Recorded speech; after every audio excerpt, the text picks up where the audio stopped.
This exercise is asking, find the factors of 48. In this video, I'm going to show you a different method for finding factors that differs from the ones we saw earlier in this playlist. So let's move on to the next slide. And I'm going to start off with 1 and ask, is there anything I can multiply 1 by to give me 48?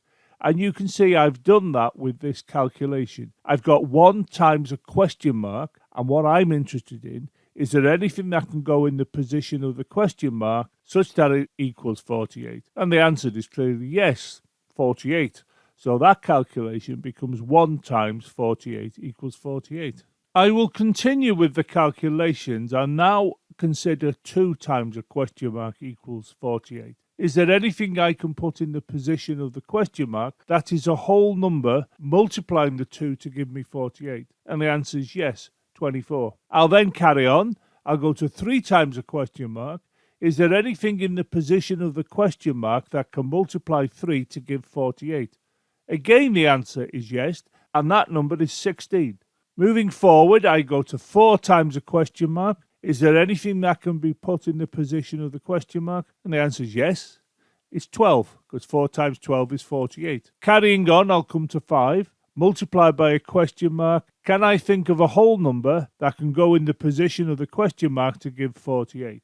And the answer is no. There isn't a whole number. There will be a number with a fraction, but remember, we're only interested in whole numbers. So what I will do in these cases, I'll simply say, no, I can't find a number. I'll then move on to 6 times a question mark. Is there anything I can think of to multiply 6 to give 48?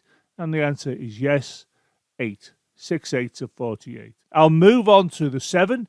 7 times a question mark equals 48. Can you think of a whole number to multiply 7 to give 48? Now, you can think of a fraction, but can you find a whole number? And the answer is no, so I mark that off as no.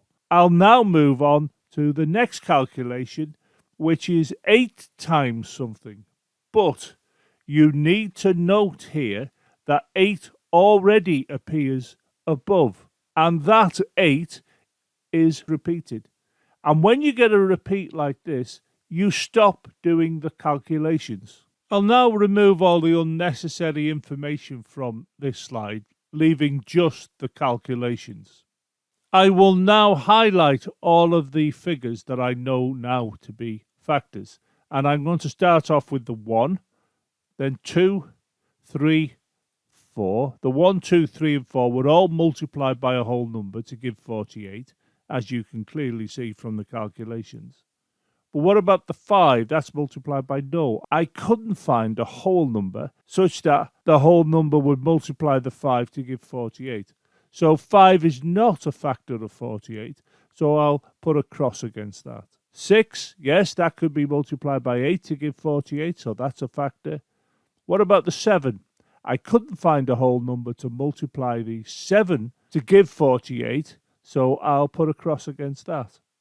I can see that the next factor is the 8, then the 12, then the 16, then the 24, then the 48. And you can see I've marked them off by going down the first column and then going up the second column of the calculations.